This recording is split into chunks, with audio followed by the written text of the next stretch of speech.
happens a lot, doesn't it? You know, the sort of situation just evolves, escalates, and more importantly, of course, the blame game sets in. It always reminds me of that comedian story, you know, when they first get married and they say they have pet names for each other, you know, the sort of my little baby lamb, you know, my little piglet, all that sort of stuff.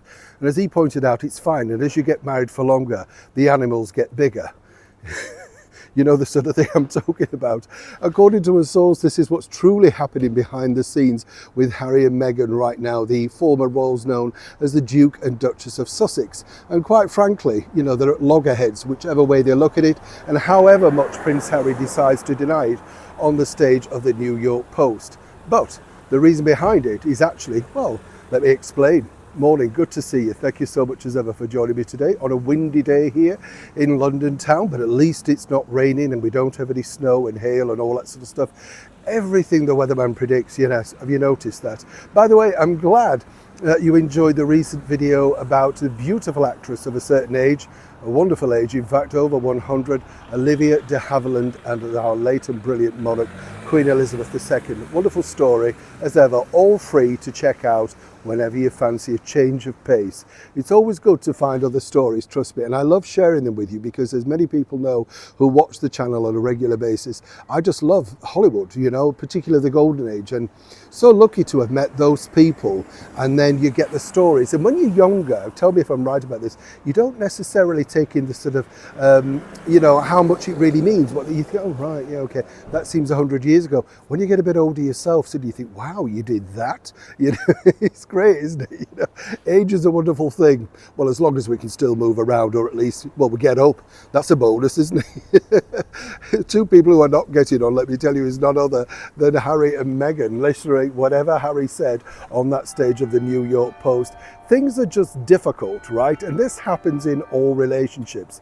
As you can see, they've got apparently this professional split. This is the story that they're coming, you know, she's doing one thing, he's doing another. I've told you the bottom line really is it's about popularity and stakes and stuff like that.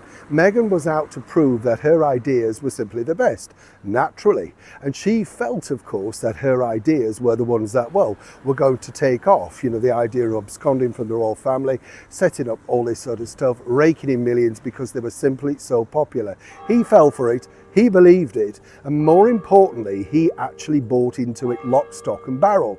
A few years down the line, even Harry, in this smoke-faced sort of, you know, mind-numbingly stupidity that he has realised that actually things are just not working to plan. The privacy, the move behind the scenes has just got worse. He's now embroiled in court cases and just one thing after another, all negativity. He looks very unhappy. According to the source that worked with them, there's frequent fights about the direction of their life. He thought that they were genuinely going to go off to Africa and all of that sort of stuff. And he quite liked the idea of the Queen's sort of idea of a year out. Meghan said, no, we can do this without them. I'll prove it right. It's not working, and as I said, behind the scenes, spending time apart is proving more beneficial than spending time together, however much that very strange Merry Christmas card, Happy Holidays card wishes to prove otherwise.